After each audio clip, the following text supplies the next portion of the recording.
That's 1-800-737-9295. Relax your back pain away with the Sacro Wedgie.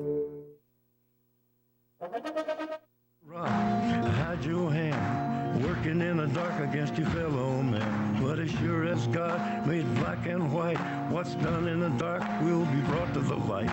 You can run on for a long time, run on for a long time, run on for a long time. Sooner or later, gotta cut you down. Sooner or later, gotta cut you down. Hillary. Go tell that. Welcome back to the Power Hour, ladies and gentlemen. Thank you for joining us, caring about your world. Now, someone's got to be able to get to Hillary and say, hey, sweetheart, see these handcuffs? They are for you. All the things that you have done over the past 50 years. The schedule next week, it's really cool. Larry Pinckney is going to be on Monday, and we're going to continue to talk about Ferguson and other things. We're going to have an expert on the Planned Parenthood situation. Doreen Hannes will be joining us. Ron Sally, I'm glad that he's going to be joining us. Dr. Cass Ingram. Paul Craig Roberts will be joining us. And Dr. Robert Abel. Remember him on eye health? He is an expert on eye health. He'll be joining us. Able Eyes? Uh-huh. Yeah. Very good, Josh. Yeah, I pulled it out of somewhere. Yeah. He is going to be joining us. So cool. Okay. Getting back to the news. And we're going to be joined, by the way, by Sheriff Richard Mack in this next hour. So stay tuned to that. Really want to catch up on what's happening with the constitutional sheriffs and anything else with Jade Helm that he might be aware of.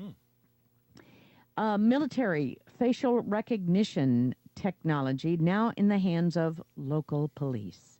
According to, this is a shock to all of us, don't you think? According to new Washington Post report, facial recognition software utilized by intelligence agencies and the military is currently being imported from places like Iraq and Afghanistan to local United States police departments. Originally utilized to identify terrorists, the Post reports, the technology has currently been adopted by dozens of police departments around the country to track voluntary traders like drug dealers, prostitutes, and other victimless criminals. The software works to determine the distance between a suspect's eye or the shape of their lips and is able to identify over 16,000, oh my goodness, distinct points on the face. 16,000. The technology then compares the points with thousands of other similar points in booking and other photos at a rate of more than 1 million faces per second. Wow. Documents show that over a 33-day period in January and February, 26 San Diego law enforcement agencies used the software to try to identify people on more than 20,000 different occasions and only finding a match around 25% of the time. Oh, interesting. So, yeah. That is interesting. We've got some good information on making your own lacto-fermented salsa. Everybody loves salsa. In fact, I'm going to be making some for lunch today. All it takes is tomatoes, onions, green peppers, cilantro, a whole bunch of cumin, some lemon oil, and a little tiny bit of apple cider vinegar. I like that for give it a little kick. But anyway, if you want to make fermented salsa as opposed to canning. Now remember, when you can something, you basically pasteurize it. Everything is dead in your canning. So that's why we have books out at the Power Mall on how to store food without canning. Because canning requires that you heat it up to probably about 140 degrees. And in doing so, you have taken out all the good stuff. So if you want to keep all the bacteria in it and add lactic acid bacteria to the mix, well, you do some lacto-fermented salsa.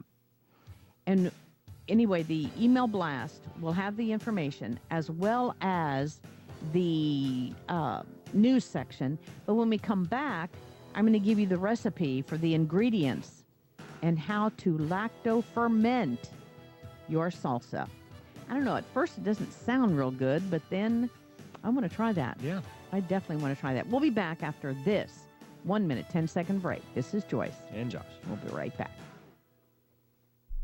Jump off that exhausting hamster wheel and into balanced living with Dr. Marissa.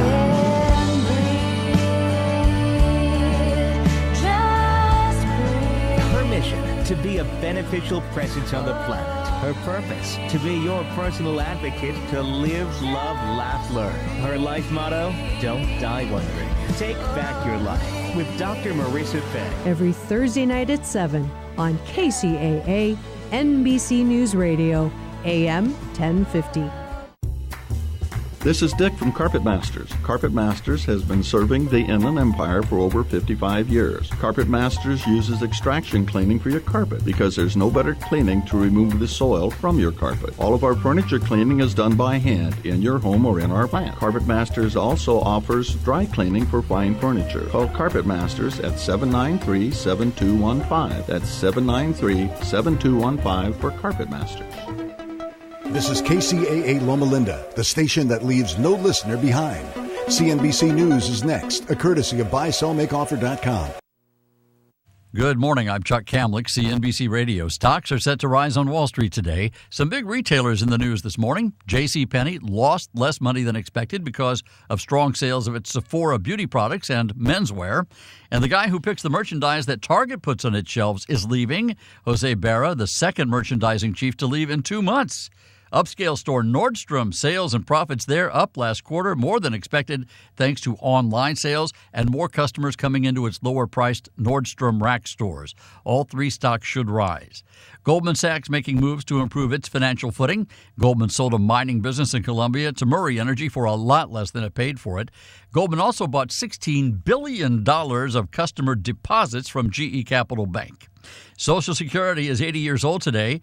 Dora the Explorer is 15. You know what that means. She can collect her Social Security benefits in about 50 years.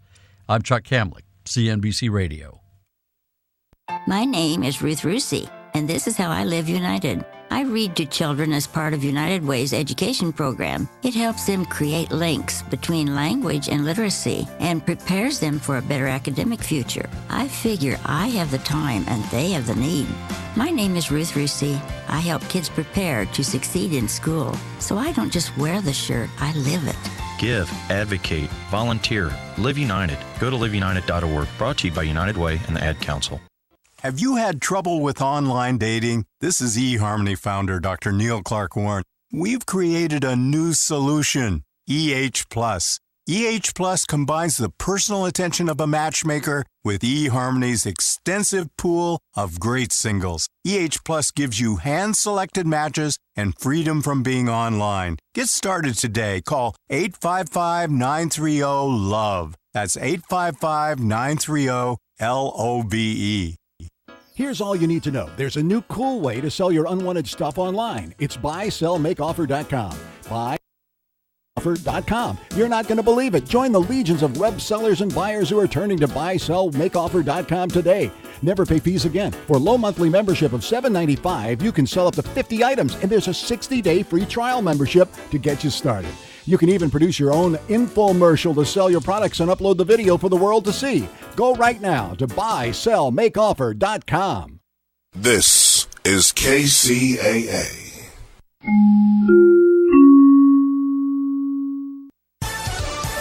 With your Friday news, I'm Jim Miller, KCAA, 1050 AM, CNBC News, the station that leaves no listener behind. Well, state regulators have fined ExxonMobil over $566,000 for 19 workplace health and safety violations, 18 of them classified as serious because they could lead to worker death in the wake of the February 18 explosion at the Torrance refinery that literally rocked the city. In addition, a half dozen of the serious violations also were classified as willful because Cal OSHA found the company failed to take action to fix known hazardous conditions at the refinery and intentionally failed to comply with state safety standards.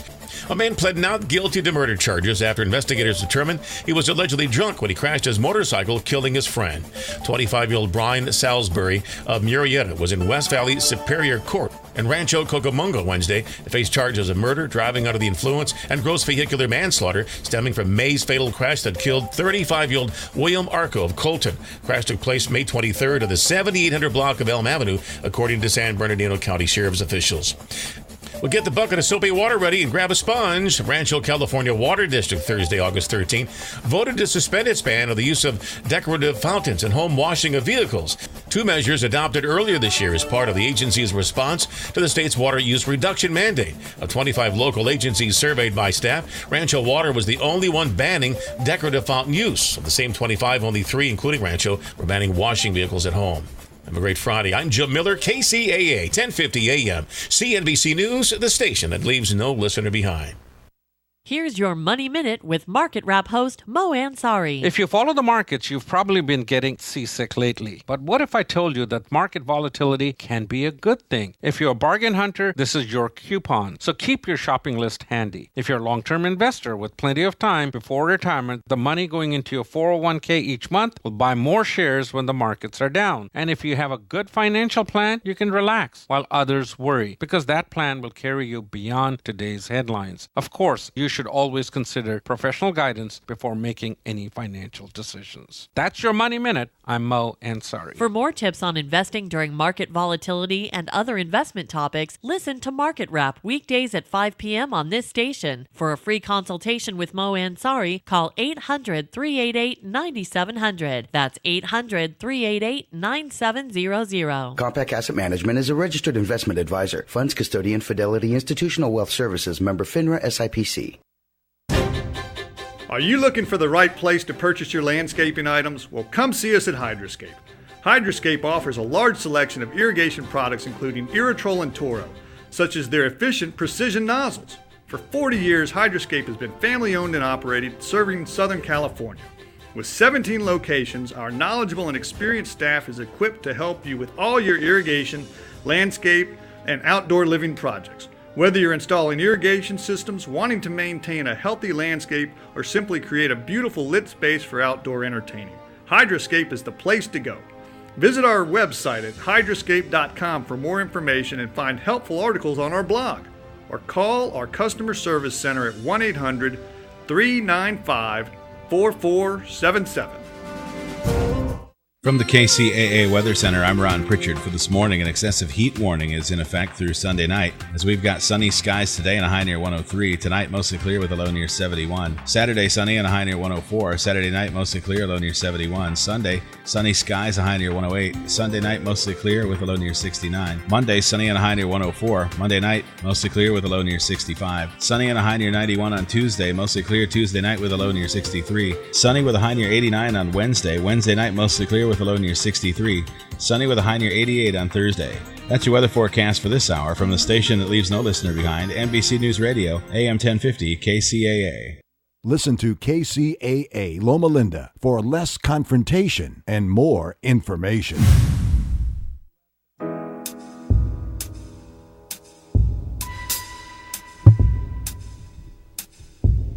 Yes, I do. I believe that one day I will be where I was, right there, right next to you. And it's hard, the days just seem so dark. Good morning, it's Aaron Brinker. And Tobin Brinker. And we are on the Brink, the morning show on KCAA AM 1050. We got Brandon in the booth today with Mark Westwood. Yay, say hello, Brandon. Hello. So Brandon's just being trained, and we're excited to have him on board here at KCAA AM 1050. We have an incredible show planned for you today. We're going to be talking with Hardy Brown and a crew, a couple of ladies that he took with him on his trip, annual Underground Railroad trip. And Tobin took this one several years ago. Yes, I did. And as much as I'm sure Hardy would love to say it's his trip, it's actually the Black Voice Foundation's trip, and he's the executive director, so we got to make sure we give the Black Voice Foundation their credit. Okay, fair enough. They've been doing it for years. Before Hardy Brown Jr. was there, his mom was doing it. It's been going on for years. Their family's got this great heart for education and just sharing the story of the Underground Railroad with folks. So that will be coming up. Yes. And obviously, there's always great news to talk about, that's happening out there in the world. And Tobin's found some good articles that we can talk about. I did. I know how much you love crime drama, so we've got some crime stories today. But the big story, I think, today is the ice cream story because it's hot outside. It is so hot outside. Oh my God, is it hot? So before we get started, as I always do, I want to let everybody know all the ways they can listen to KCAA AM 1050. Of course, you can find us at 1050 on the AM dial. You can also find us at kcaaradio.com, where you'll find links to all of our social media, Twitter, LinkedIn, Facebook, YouTube, and Instagram. You'll be able to watch our embedded Ustream feed. We do have a camera here in the studio. You can also click to listen. If you don't want to watch, you just want to listen, you can do that streaming on your computer. You can also call to listen. If you don't have a phone, I'm sorry, you have to have a phone. If you don't have a computer and you don't have a radio where you're going to be and you want to call to listen, you can do that at 832-999-1050. That's 832-999-1050. If you have an Apple device and you want to listen, you can do that with the TuneIn app. And if you have an Android device, you can do that at kcaaexpress.com. Sounds good. People should be listening, I hope. Yeah, it's hot outside, so it is hot. I yesterday, I don't think people's air conditioning could keep up. I know ours didn't keep up well. Yeah, mine at my work was not. By the end of the day, I was sweating through my clothes, and my students were all looking at me like, "Mr. Breaker, can you turn the air down?" And I'm like, "That's as cold as it gets, guys." Yeah, and you think about it. It was it was over 100 yesterday, wasn't it? Yeah. And so if it's 75, that's 25 degrees cooler that the air conditioning is making it. But 75 is probably warmer than most people like in their air conditioning. Yeah, so you're hearing some rustling here in the studio. We're adding some microphones for the guests that we're going to be having a little bit later. So let's talk about ice cream. Yeah, yesterday we had this great big debate about what's going on with the Fredericks case. And, this is a big, major Supreme Court case. And so in the tradition that we have here of having high-minded debate and discussion, today I really want to take a look at the major fast food ice cream vendors, because that's on the same level. Yes, and let's see. They actually did the. Thank goodness for people out there who will do this stuff. They went out and did the research to find out which ice cream is the best, and they really compared three major ones. They were looking at the McFlurry, McDonald's McFlurries. They were looking at Dairy Queen's Blizzard, and then. Of course, the ever-beloved Wendy's Frosty. So what's your favorite out of those three? I actually find myself torn just a little bit, but I'm kind of leaning towards the Frosty. That's sort of a go-to one, just as a very, I don't know, it brings back childhood memories. I just love the Frosty. Okay, so I like the Frosty, too, if it's really cold. Yeah. Because I've gotten them where they're really runny. Yeah. And that's not good. No, it's really not good. Yeah. But if you get them when they're really cold and it's thick and it's really good. Now, I know you're a big fan of the McFlurry. I like the M&M McFlurry. Yeah. I do. There's been many an evening where you've given me the look. It's been a long time since I got a McFlurry McFlurry. look. The McFlurry look, you're like, Tobin, go get me a McFlurry. And there's a look. There's a look. So, and then, the Blizzard, I actually like it, but I don't, for whatever reason, I just don't find myself going to Dairy Queen all that often.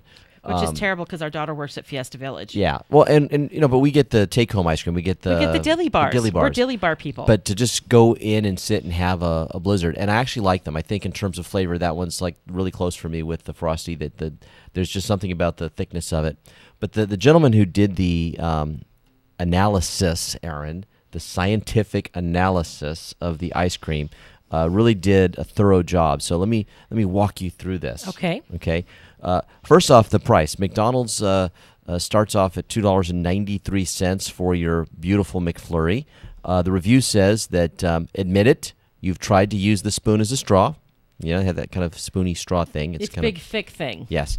The iconic McFlurry is arguably McDonald's most famous dessert offering. Sorry, apple pies. And it's actually very good. The McFlurry offers great tasting ice cream and your choice of topping, usually M&Ms or Oreos.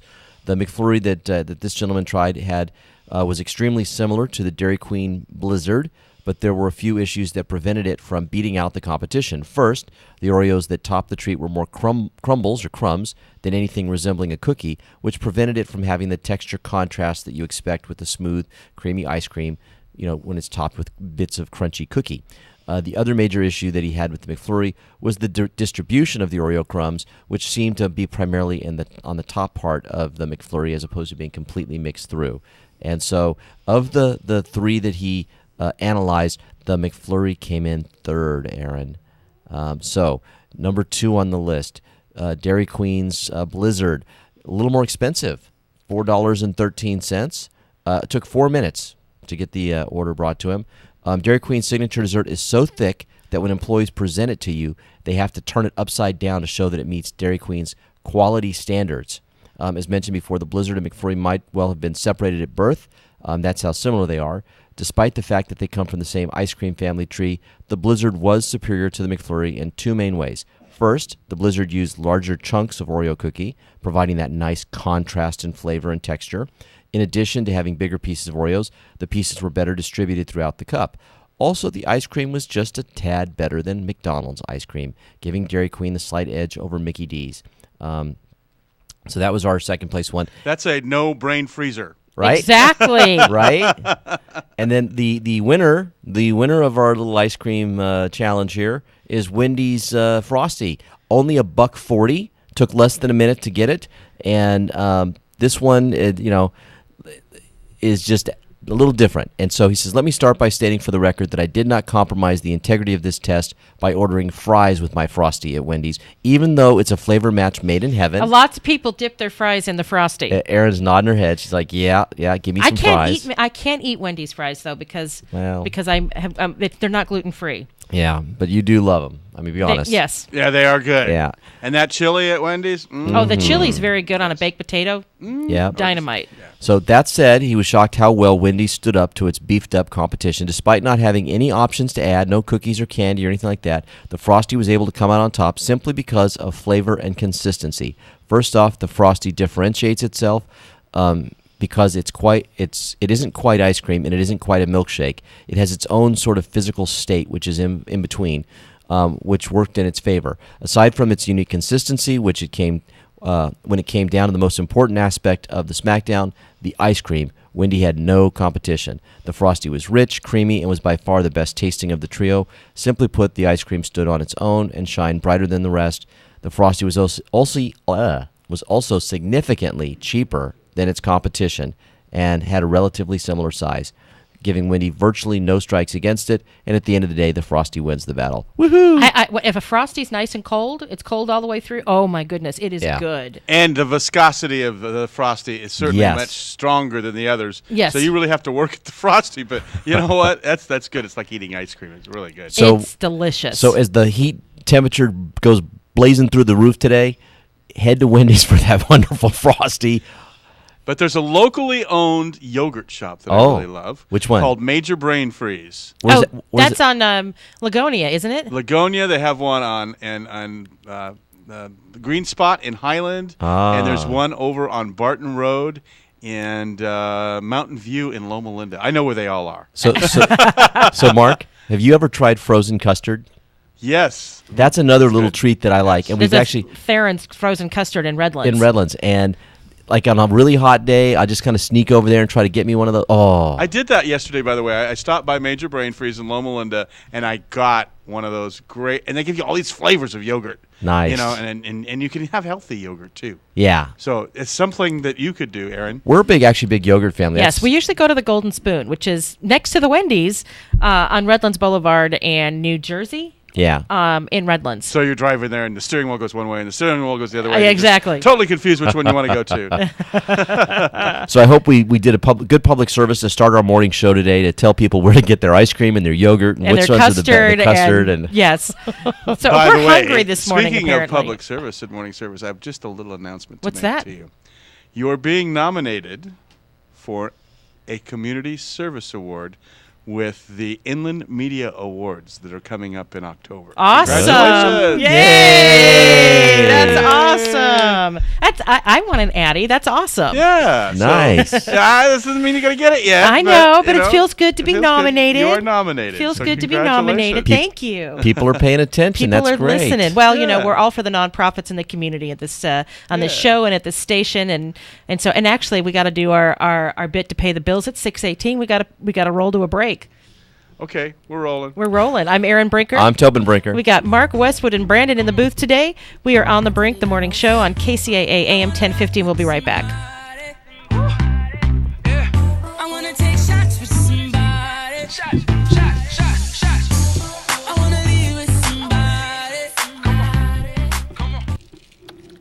digits. Lock 'em in. Recreation and guaranteed fun. KCAA 1050 AM. It's time for the KCAA Community Calendar, brought to you exclusively by Learn for Life, a growing network of public charter schools. The clear mission of Learn for Life is to motivate and mentor students who have dropped out of school and provide them with the personalized education and technical training necessary to advance their lives.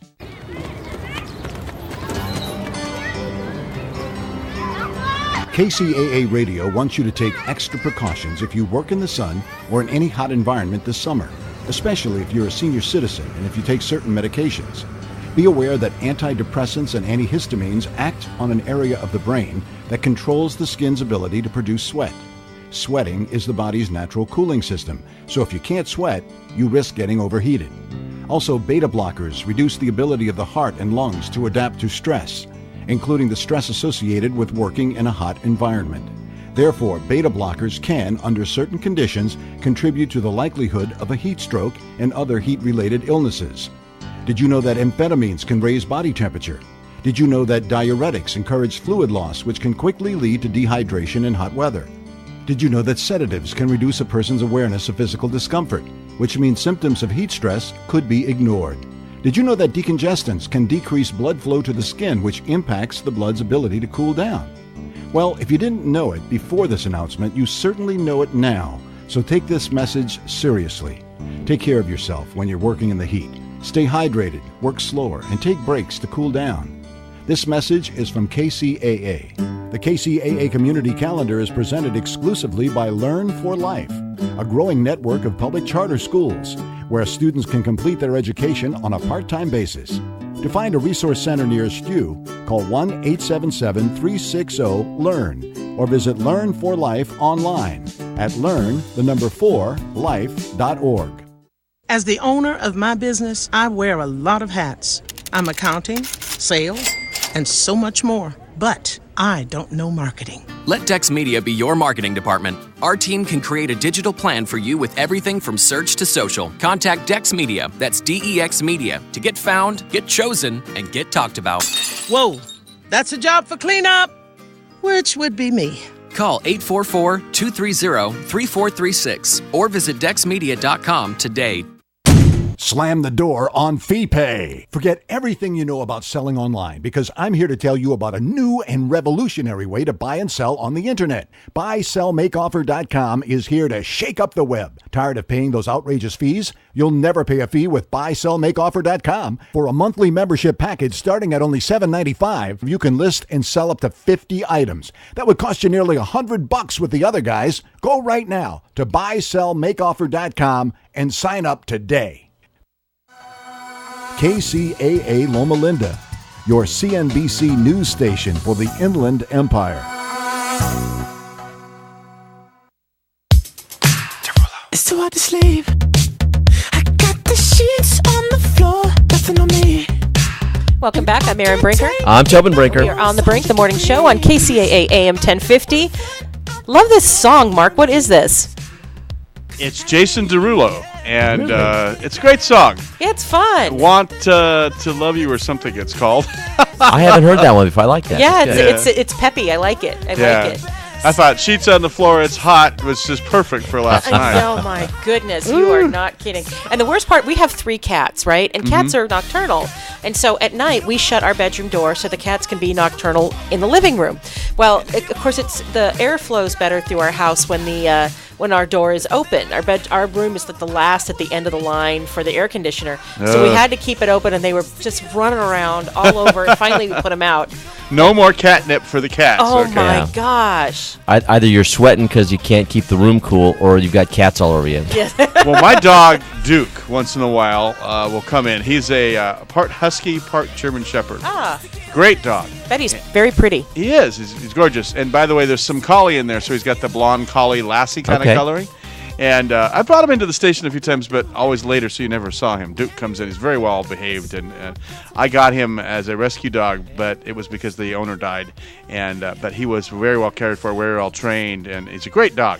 So he comes in here once in a while, and he's the station mascot here. I see the little white bowl when I come in, Yeah. but there's no dog early in the morning. Yeah. So we have this story from the DMV. Do you like the DMV?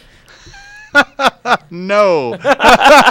Well, anybody who's had to make an appointment to get a driving test knows that it's been a little insane there since the January when that law came into effect. Yeah. That Half a million illegals have gotten driver's licenses in the last 6 months. And we have 2 kids that have taken driver's tests during this period of time. It took 6 weeks to get an appointment. Yeah, it's really, really lines out the door. The one in San Bernardino I passed by the other day. Yes. It was out the door and around the corner. block, And around the block. Yeah. Same way, by the way, with the IRS here in downtown San Bernardino. Yeah, It's just, what's up with that? Gosh, not exactly like rich people in there. It's like, pretty. You can see kind of maybe low-income people struggling. The way they're dressed and stuff. It's kind of sad. Well, the rich people go to CPAs and let them deal with it. Right. That's right. But IRS is just raking these people over the coals. I You know. can see these people standing there with their papers trundling, and oh well, I guess we got to generate revenue. Wow. Well, we have a story from the DMV. This is in the Los Angeles Times. Yeah, federal authorities, Aaron, have charged 6 people, including 3 workers for the California Department of Motor Vehicles, with conspiring in a bribery scheme to issue driving licenses for truckers without requiring them to actually pass the mandatory state tests. That's scary. Yeah, right? That's really scary. Prosecutors said Tuesday that the scheme involved owners of truck driving schools who obtained more than 100 commercial driver's licenses for their clients by paying up to $5,000 each for the documents. The licenses, which have now been invalidated, along with hundreds of others connected to what prosecutors said was suspicious activity, were for drivers of 18-wheel cargo trucks and other large vehicles. The truckers who held the licenses were involved in 23 accidents while driving with them, although none of the crashes was fatal, the prosecutor said. The arrests are the latest in a series of bribery scandals at the DMV that have resulted in charges against 10 employees in 2 years. Wow. That's a lot. You can do that, man. I wouldn't have to stand in line then. Yeah, I think that's what you call a felony. Yeah, I don't know. Probably. Yeah. They should have. I think they should have ATMs for the DMV. I think that's a great idea. Yeah. Just go and stick your driver's license in there, do whatever you need to do, pay your fees, transfer funds from your checking account, because that's what it's really about. It's just getting money from you. Indeed. So let's just get it over with. Although, no, I think that there is a public interest in making sure that people actually know how to drive before they get on the road. It should just be a video game. You just walk in, you sit in a little video simulator, you do your test in like 2 minutes, and you're out of there.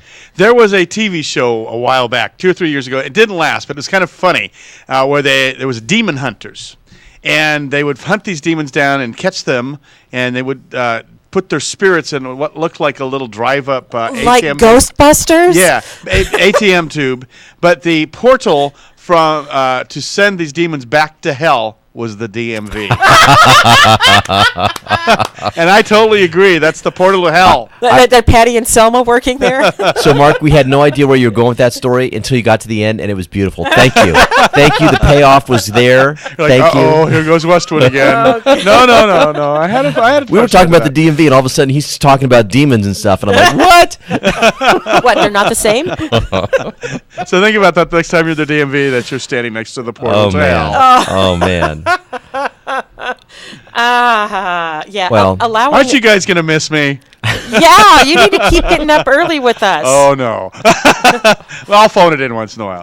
Okay. Don't phone it in. Come in. Well, the good news, though, of course, in this DMV story was that there were only 23 accidents, and again, none of them were fatal. But that's how they caught them, right? I mean, when you're giving out licenses to people who didn't actually take the test, they're going to have more accidents, and somebody saw that as an anomaly. Somebody's going to figure that out. Yeah. And I can testify that I was driving down the road lately that I think there's a lot of more than we think there are on the road. Well, there was a nasty accident on the 38 headed up to Forest Falls yesterday with a jackknife truck, and it was bad. It was closed for several hours, but they cleaned that up. A friend of ours was there soon after it happened and sent us a picture, and the mangled vehicles, you almost couldn't tell what vehicles they were because they were so intertwined and just smashed up. It was unusual. It was very bizarre. We couldn't tell exactly what we were looking at. Yeah, you don't want to get in a tangle with those trucks because basically they're, steel I-beams riding down the road on 4 wheels.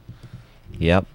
So so that was the DMV. We also have another criminal justice story. This one's a little more local. This was in Riverside, and this one was really disturbing. I don't know if you heard about this, but we have the Riverside School for the Deaf, and apparently there was some sort of sex club on campus, and a student was raped as a part of this sex club.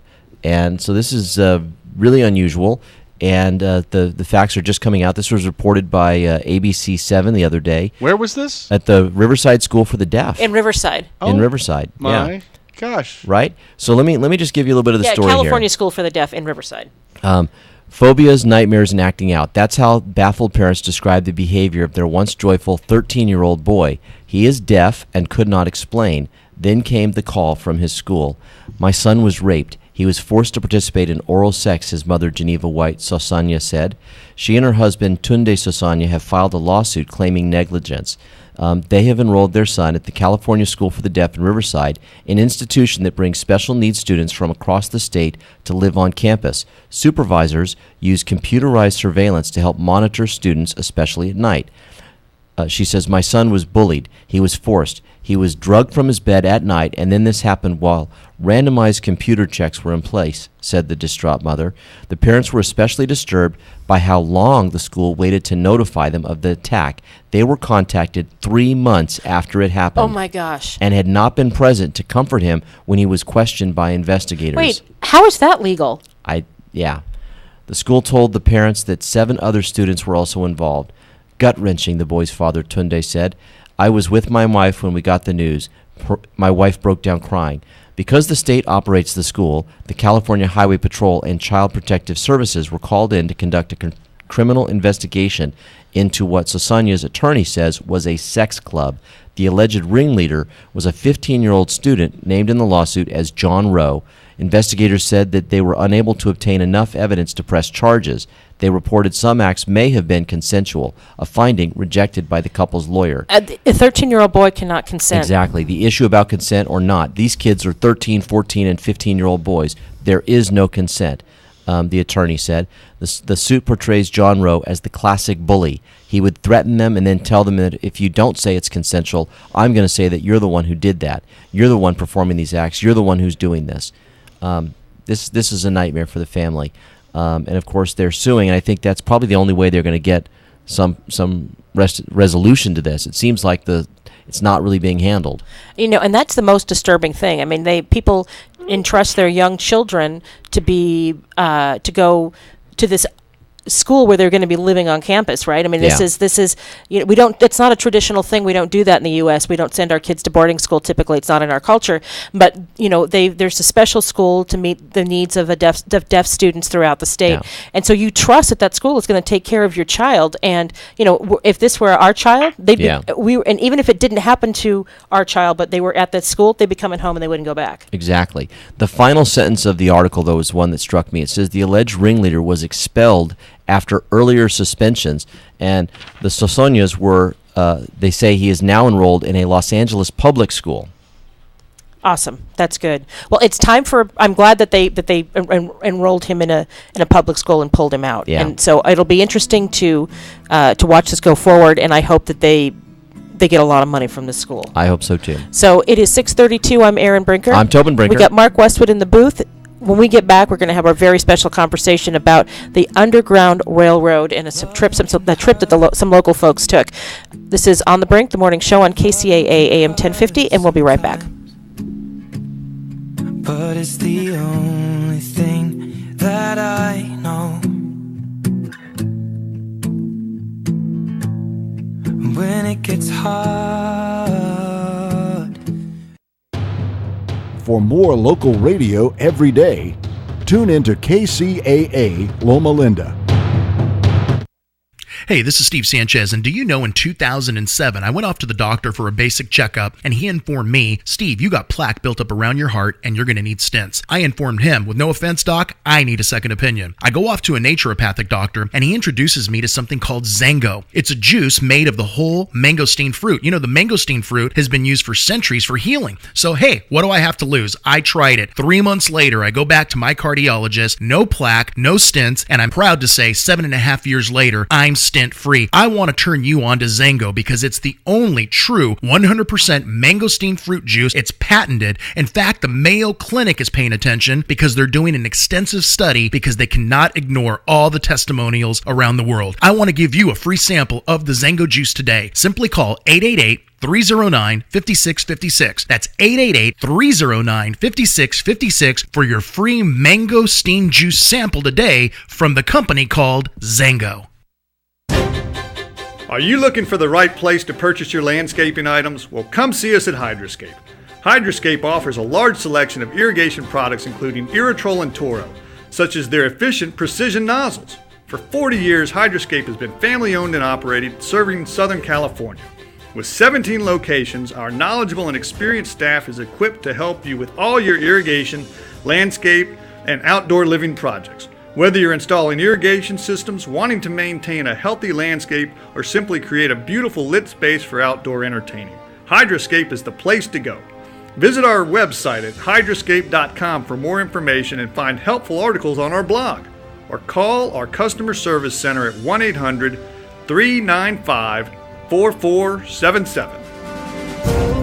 Tired of paying outrageous prices for Viagra? Well, we have great news for you. Now you can finally get Viagra at huge discounts. Healthy Man allows you to save up to $500 on Viagra. Why pay U.S. pharmacy prices of $15 per pill or more when you can get Viagra for less than $3 a pill? Call today and get 40 Viagra pills for only $99. This can cost as much as $600 at your local pharmacy. You can't afford not to call us. If you want Viagra at the lowest prices, never pay $15 a pill pharmacy prices again. Get Viagra for less than $3 a pill. Call 1-800-643-6931 today and save up to $500 and get 40 pills for just $99. Healthy Man is fast, easy, and affordable. Operators are waiting at 1-800-643-6931 to take your call now. Call 1-800-643-6931. That's 1-800-643-6931. Again, 1-800-643-6931.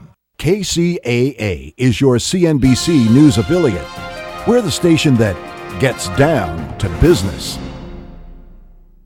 Stand on the box, stomp your feet, start clapping. Got a real good feeling, something bad about to happen. Welcome back. I'm Erin Brinker. And I'm Tobin Brinker. And we are on The Brink, the morning show on KCAA AM 1050. Got Mark Westwood and Brandon in the booth. What song is this, Mark? Miranda Lambert. Ah, that's right. I should recognize her voice. I like this song. And if you listen to it a little bit more, it has Carrie Underwood in it, too. Oh, cool. Yeah. Very cool. Yeah. Well, we are in the studio. We've got some in-studio guests this morning and a guest on the phone. I'm going to start by introducing Hardy Brown Jr. He is the executive director of the Black Voice Foundation in San Bernardino. And if you've been around San Bernardino, you know who he is. He's at every event out in the community, just doing all kinds of great work. And you recently, with the Black Voice News, or Black Voice Foundation, not the news. Well, part of the newspaper. Part of the newspaper. Yeah. Took a trip that you take every year along the Underground Railroad. And why don't you introduce the people that are with you and then talk about the trip? Well, first of all, I love that song as well. I was sitting here tapping my toes, ready to dance, and just listening to you guys, even in the last segment, just, the enjoyment of watching this particular couple. I don't know if everybody gets a chance to hear you every day, but I get up on my tune-in radio and listen to you right guys on. in the Thank morning. you. And we have a lot of fun. Yeah, you guys have a lot of fun, and we're very, very proud of the kids and what they're doing, and your son going off to West Virginia. Thank you. So, so my name is Hardy Brown, and I'm the executive director of the Black Voice Foundation, and this is our 19th year going on the Underground Railroad Tour. And what we do is we take educators each year on a tour. We go from Kentucky, which is slave land, into free land, which is Ohio, into Michigan, and then following the Fugitive Slave Act, which is one of the books that I'm reading, we go into Canada and then come out through Buffalo and Rochester, New York. And Niagara Falls. Yes, and Niagara Falls, which is breathtaking. But it's really exciting. It's our 19th year doing it, and this year we were able to take over 100 people, 100 educators, either superintendents, school board members, teachers, parents.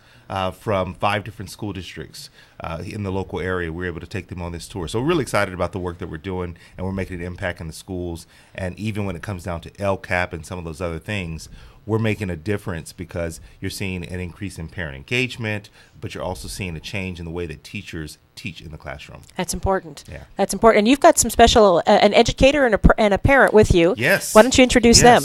So I have with me on the phone Miss Kimberly Garrett. She is a parent of 2 sons in San Bernardino Unified School District. She went on the tour this year. Awesome. They were over at Kim Bark, and now they're over at Richardson Prep High, Richardson Prep Middle School. And so she's on the phone here. And then we also have Dr. Talisa Sullivan. She is the vice principal here in the district at Pacific High School. And she was able to go with her principal this year and experience this. So we're really, really excited to have them here. And whenever you want, I guess you can go ahead and hand it over to Kim. So welcome, Kimberly. Thank you very much. So excited to have you on the air with us. So tell us about what the trip was like from a parent's perspective. Well, it was very, I anticipated that it would be a journey. I'd learn a few facts about African-American history that I was previously unaware of, but I had no idea that it would be so amazing. I've been on many trips before, just holidays and things with my family, but this trip by far was the most amazing trip I've ever been on. It was so enriching and enlightening and encouraging and just emotional. So it was just the most exciting thing I've ever participated in. Before you left, as you were anticipating going on the trip, what did you expect would happen, and then how was the experience different from your expectations? Well, my expectation was just I'd get a different perspective of African American history, that I'd be shown some of the sites where the enslaved were housed or where they were living, and some of the conditions. But I had no idea the wealth of information that would be provided during this trip. I mean, we learned about so many individuals that are not normally part of the curriculum that we learn in school in our history books. So it was so amazing to see all of these individuals that collectively came together and changed American history, just changed it completely. Now, how is this affecting how you approach education moving forward for your kids and for their friends, and as a parent, how is this affecting what you do? Well, I'm also part of the APAC, which is the African American Parent Advisory Council, and I served as vice president last year. So I am just so excited that I can bring all this information that I've learned and share it with all students, because I think in order for the students to be able to grow and to move forward, they have to know where they came from. And there's just a certain amount of pride that you can carry with you, knowing that your ancestors and people in their community, and not only African-American individuals, but other individuals of different nationalities, work together. And if they could do it then, we can do it now. And we can just change the world and just make everything better for everyone. Indeed. Indeed. I have a question for Dr. Sullivan. How is this, first of all, welcome to the show. Thank you. You need to lean up into the mic. Thank you. Oh, there you go. Now we can hear you. So had you been on this trip before, or was this the first time for you? This was my first time attending this trip. And what was your experience? I'll ask you the same questions. What were your expectations before going? And then how were they different when you got there? Well, I had very high expectations because I had gone to a district African American Advisory Council meeting prior to finding out about the trip, and that's where I first learned there was a trip like this, and I was like, wow, this is something that I would like to take part in. As an educator, I would love to know more about African American history, more than just what we learned in school, elementary, middle school. We learned a little bit about Frederick Douglass, maybe Rosa Parks, Martin Luther King Jr., and a few others. And that's about it. And that's it. Yeah, and you learn about the cotton gin, you learn about, a few other things, but not really a lot. Yeah, and so that's where I first learned. And after the trip, it's just the experience is unexplainable, and it's just unexplainable. So I am very enlightened, and I want to take a lot of the information back and provide more information for everybody, not just African Americans, but everyone that is involved with students of African American descent, so that they know where the students are coming from. For me, and I did the trip about 6 years ago, for me what was striking was the emotional impact of the trip. It's one thing to read books and like you said, to hear it as your kid growing up in a history class, but when you're standing in the same spot and you're sort of experiencing it as opposed to just reading about it, it just kind of shakes you to your core. One of the moments, and maybe you guys had this for you as well, they took us into a slave jail in the basement, and they closed the door, and it was pitch black in a tiny cramped-in space, and we were all jammed in there together. And the oppressive feeling that just sort of overwhelmed us. And then there were people that were crying. You called me in tears after that. Yeah, I mean, I was shaking. I walked out of there shaking because even though I knew that, this was just a temporary little thing and I could walk out the door in just a minute, it just changed me. I mean, I felt, I don't know how people lived with that. Right. I mean, how do you deal with that on a daily basis? And I only had to deal with it for a couple minutes, And so, were there other moments? Were there things for you that struck you emotionally, where you felt like this is something I didn't expect? There were. There was a few different moments, and one that stands very clearly in my mind is when we were leaving Ohio, or around the time we were leaving Ohio. I saw the name Sullivan across a building, and I was like, "Oh, that hit you between the eyes." I stopped. I was like, well, my family probably owned. Then I stopped, and I was like, but maybe they didn't own that. Maybe someone else owned it, and that's where we came from. So it was very striking. Oh, we have Mark Westwood. There you go. Thank you, Mark. We're just adjusting the mics around here. Thank you. So I'm really curious, and I want to hear this from Kimberly too, but we'll start with Dr. Sullivan. How did that make you feel? Were you, because I imagine there's some mixed emotions. I bet there's some anger that it happened at all. There's some pride that people overcame almost the unimaginable. No, not almost, the unimaginable. So where was your emotions through all of this? My emotion was, okay, so I can trace my family. That's where my emotion came from, because a lot of times we think we can't because we don't know where to start. And so that was where my emotion went. Wow. Okay. Wow. Okay. How about you, Kimberly? Well, I can speak on a particular instance that I had when we were visiting the museum in Cincinnati, Ohio, and there was a slave pen. And I walked into the slave pen. Of course, it's completely barren, but there's still shackles attached to some of the overhead beams, and there were the wrought iron bars in the window to prevent anyone from escaping. And we're informed that, of course, the men are kept upstairs and the women downstairs to prevent anyone from running away. Well, as I exit this slave pen, and that was difficult enough, I was confronted with a poem that was etched into a piece of wood. And on that poem, there were some words from a father, and it was asking his wife to pray for him. It was asking his daughter to grow up to be a strong woman. It was asking his son to be brave. And upon reading that, I was just completely devastated, because this was love conveyed from a father to his family, asking them in his absence to be everything that he wanted them to be in the future. I would have lost it. Just wow. For a father to have to utter those words to the people that he loved was just, I didn't have any words to describe it. And I just broke down, because it was just, no father wants to say that to anyone in his family and know that he might never see them again. Kimberly, one of the things, too, that struck me about the trip was the interplay between the issue of slavery and religion. And, yes. When we were in Kentucky and we saw the churches that had the doors up above for the slave area up in the balcony with no stairs, anything to get there. Yes. And wait, what? Yeah, because they would take them up a ladder, lock them in upstairs so they couldn't escape during church services. So they would take the slaves to church with them and have them up in the balcony area, locked in.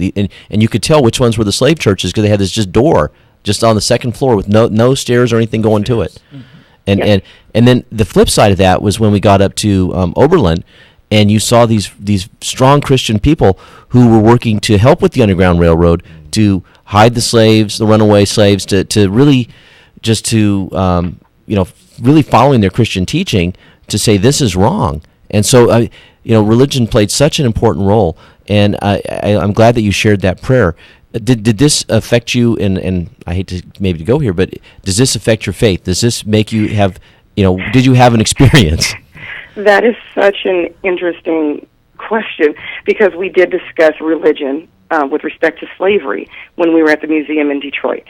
And just knowing that Christianity wasn't something that was practiced in Africa, Yeah. and it was introduced to, Africans once they reached the New World. Yeah. And so I struggled because I also saw that church there in Kentucky, I believe it was Washington, Kentucky, and I took a picture of the building because I did not understand how someone could practice a faith and yet force people into a building and lock them in and remove the ladders. It was just such opposing ideas, to force something and to still enslave, those people you claim to own above you while you worship on the first floor. It was just, but then I saw that the religion, the Christian religion practiced by those in Oberlin, did something completely different. Yeah. So it was interesting. I wrestled with many of these ideas. And did it shake my faith? No. I'm still, as you can very tell- strong Christian. It did not change my view, but it was very disappointing to see that some people use the religion to their advantage like that. Oh, yeah. And as you can see, when you get up to Oberlin, in that particular area, that's the first college in the United States to accept women and African Americans. Right. And so you really can see the push and the pull of the difference between the different communities. Yeah. And one of the things that I was probably most inspired by was when we got to Buxton. When we got to Buxton, Ontario, Canada, and you see this community of freed people who left the United States, who said, you know what, we're going to build this on our own. And it was a partnership where a white minister bought over 10,000 acres and then opened these acres up so it could be black owned and said, if we leave them alone, let's see what happens. And to this day, 5 generations later, they still own the schools. They still own the land. They're the farmers. They own the businesses. They are doing everything there. I was totally inspired. I mean, weren't you inspired at that place as well? Yes. To me, that Buxton says that it is possible to do it. Yes. This really is a story of resilience. It's a story that shows that communities can come together. It shows that even when legislators are doing the wrong thing, the spirit of people, the spirit of man can still do the right thing. Yes. I was not on the trip, but I'm so moved by the discussion You're today. invited. I will go. I'm so moved by the discussion today. I'm curious about. So I know how Tobin experienced it, but some of the other Caucasian folks, how they experienced it, and I'd say for me, I think the guilt would be overwhelming. What did you have Caucasians on the trip this time? It was actually a very, very mixed group. Like I said, it was 5 different school districts. We had Victorville, we had Walnut, San Bernardino, Moreno Valley, and then we had Riverside Office of Education. And the 2 of them actually went on 2 different tours. But we also, so they don't even know each other. They haven't met each other yet. But I think more interesting is we had Dr. Judy White, who's the superintendent of Moreno Valley Unified, and then we had Dr. Del Marston from San Bernardino Unified. And looking at the way that both of them took this back to their districts and the excitement and the power that it affected both of them, it was equally the same. So yeah, we had a little bit of everybody that was on the trip. And I'll tell you one story about that. We had a young lady. She was born and raised in Vietnam, and we went to the belly of the slave ship. She started crying, and I pulled her aside. I said, "You okay?" Kind of, gave her a little hug, and I said, "You okay?" And she said, when me and my family during the Vietnam War, I was a little girl, when we were trying to escape and just trying to get out of there, I remember having to go down with my family in the bottom of a boat to get out of all the fire and everything that was going on. And I was so blown away and taken back by the fact that she was able to relate those 2 experiences and how it meant something for her. And so it was powerful to be able to have that from different communities. Wow. Well, I think we need to take a break. Can we skip this break, or do we need to take it? Oh, we can skip it. All right, we're going to skip it. Good. So, how does this affect what we were doing for the schools now? I mean, obviously, you can't take everybody on this trip, but it's important to bring what you learned back into your campus and make it and integrate what you learned into the curriculum and into the students' day. So, how is this changing what you're teaching or what you're doing in schools? Well, in our schools, we do, in our district, San Bernardino Unified School District, we have district African American advisory councils, and we have parent advisory councils on campus. And so what we have different plans. Different schools may have different plans with the same idea of getting the information back. So we're just in the developing stages of how we're going to get this information, how we're going to use the information, I'll say, because you may not be able to take the entire experience and give it to someone, but what you can do is use the information to drive instruction, use the information to differentiate for students of color, African American students that may have some difficulties struggling. So we're going to plan very strategically on how we're going to bring it into the schools. So. And this is only 2 years back in San Bernardino Unified. This is only the second year. We actually pulled it out and we wanted to do a test case study in Moreno Valley. And so for the last 5 years, since the last time I think you went, Tobin, we were there. And what we saw was they had 2 APAC, so parent advisory councils in the district. Now they're in every campus after going on the tour for a number of years straight with parents and teachers. They're on every campus in the entire school district, so that's over a 400% increase in parent engagement. And then you also have the superintendent saying, we're going to help to put this into curriculum so that we can have stronger conversations. And I think the conversation of people working together, I don't think people really understand how the different communities came together to talk about and how to work this together. Yeah, and something that strikes me is, I went 6 years ago, but I'm actually still in contact with most of the people that were in my cohort that we went with. And the bonding that occurred between the people who went through this experience together was phenomenal. And the people that you selected to go were just really amazing people. And so it's really changed. There's a dynamic there that's going on, and we have a brand new superintendent in Rialto. Oh yeah. And so as you're saying, or we took this superintendent and that superintendent, I'm thinking. So next year. I'm thinking. I've already talked to him. Have you called Rialto? Because I think my superintendent, and I've just barely met him, but I think he would really benefit from this. And again, when you have that person at the very top with that commitment and that passion that sees what needs to happen. Driving it goes so much more smoothly versus just a teacher at a class site, a school site saying, hey, I want to do this. Right. And we're going to be working with several of the school districts that they've heard. So now people are starting to call us and saying, hey, we'd love to be able to go. And what we wanted to do was be able to take it up to scale. So for the first time this year, we went from 1 trip in 1 year to 2 trips. Oh. Yeah, we actually went for a week, came home, and then went right back. Next year, we're doubling it again, and we're doing 4 trips, possibly 5. Wow. So we'll be gone for about 2 months straight. Wow. And we have commitments from several school districts from both counties, and now we're looking into Los Angeles County, and we're also working on a couple other things where we can bring the pieces back. So a lot of the artifacts we want to bring back into the classroom.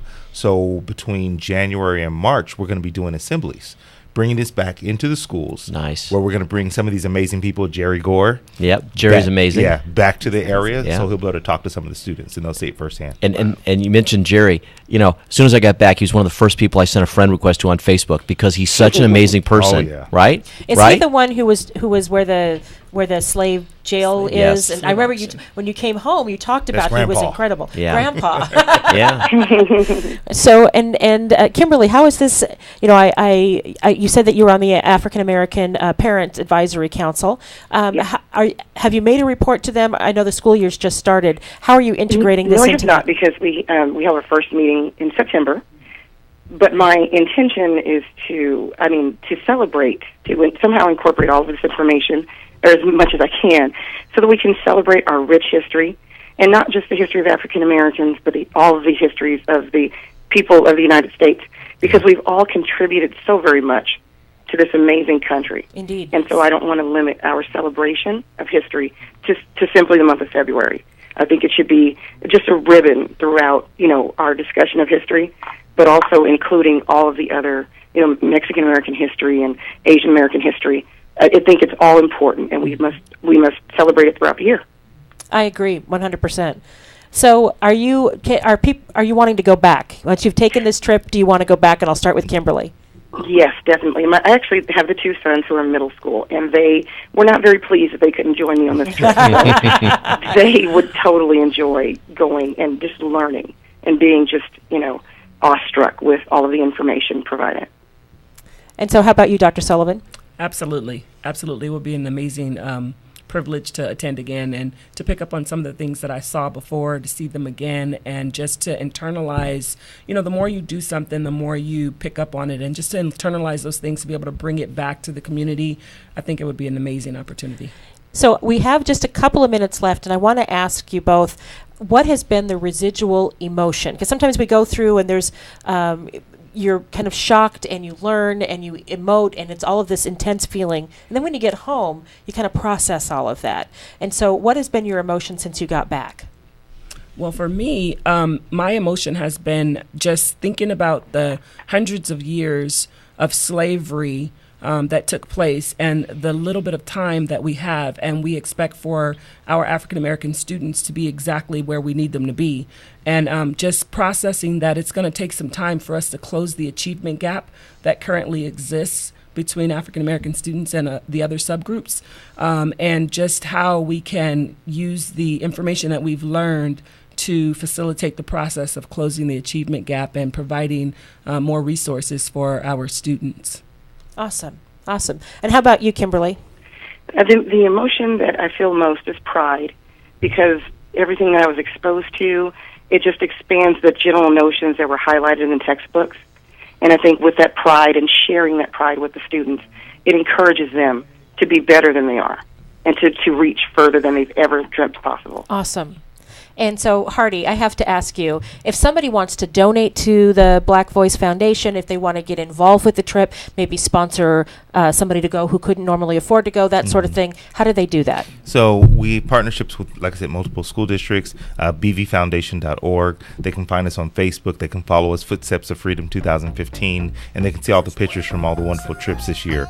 So Awesome. They can reach out to us on Facebook or just come by the office. It's 909 888-5040. Wonderful. We've been joined by Hardy Brown, the Executive Director for the Black Voice Foundation, Dr. Talisa Sullivan. She is the Vice Principal at Pacific High School in the San Bernardino City Unified School District, and Kimberly Garrett. She's a parent of 2 boys in the district. Thank you so much talking about this Footsteps to Freedom program.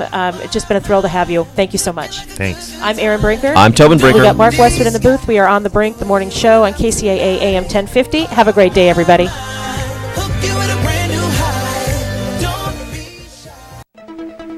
This is KCAA Loma Linda, the station that leaves no listener behind. CNBC News is next, a courtesy of buysellmakeoffer.com, where you can post a video about items you have for sale. Sign up now. I'm Chris Maurer, CNBC Business Radio. Producer prices are up for a third straight month in July, but lower oil prices and a strong dollar are helping to keep inflation in check. Goldman Sachs is buying GE Capital Bank's U.S. online deposits for an undisclosed amount of money. The deal includes about $16 billion worth of deposits. JCPenney continues to turn its business around, the department store chain posting a narrower second quarter loss. Shake Shack options are trading today for the first time since the company went public. The stock has had some wild swings, trading between around $38 and $96 per share since its debut in January.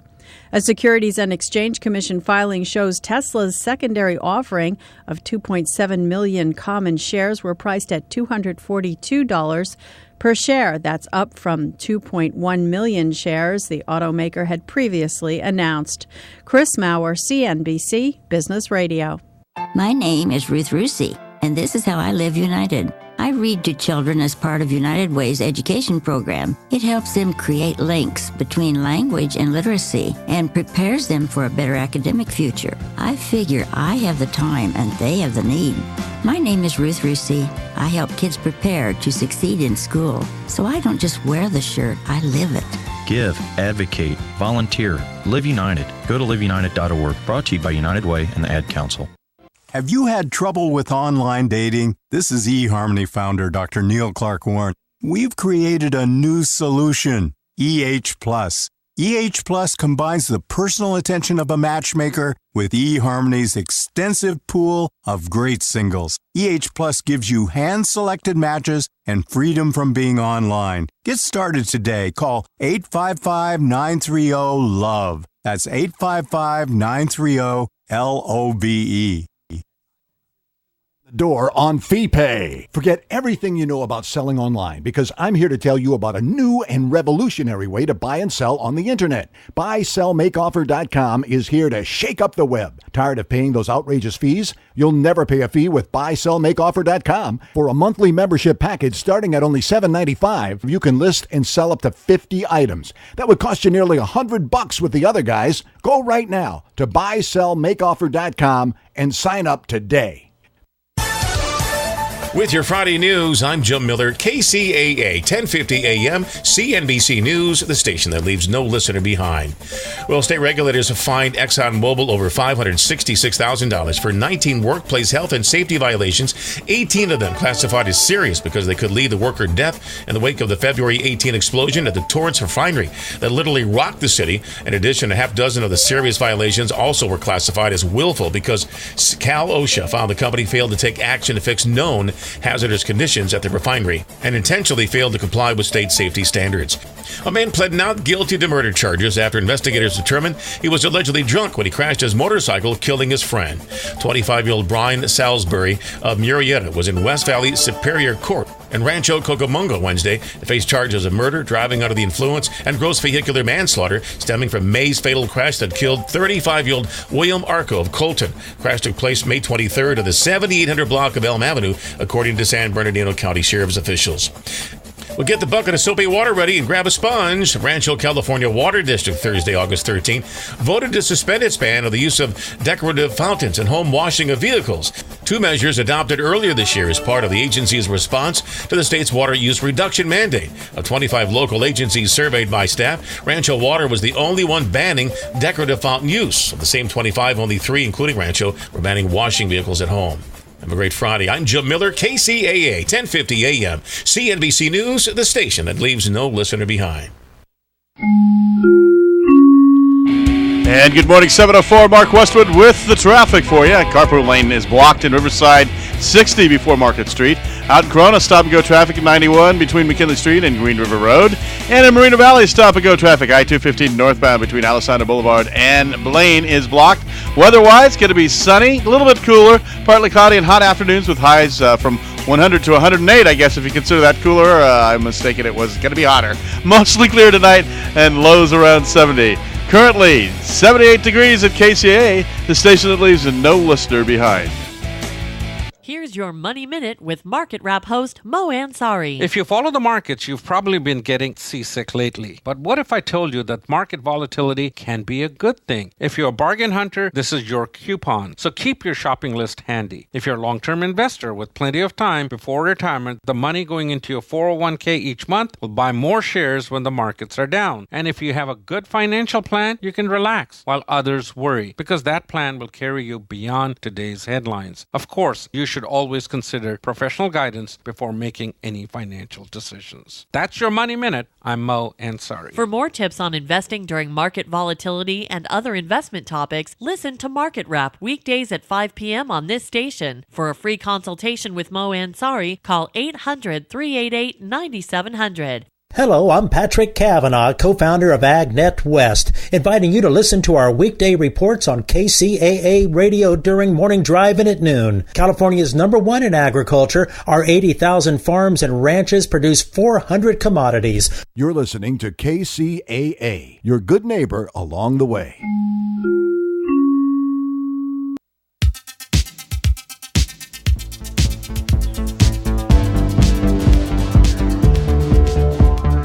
He has been a professional money manager for the last 18 years. He is a regular contributor to the Fox Business Channel and Bloomberg Radio.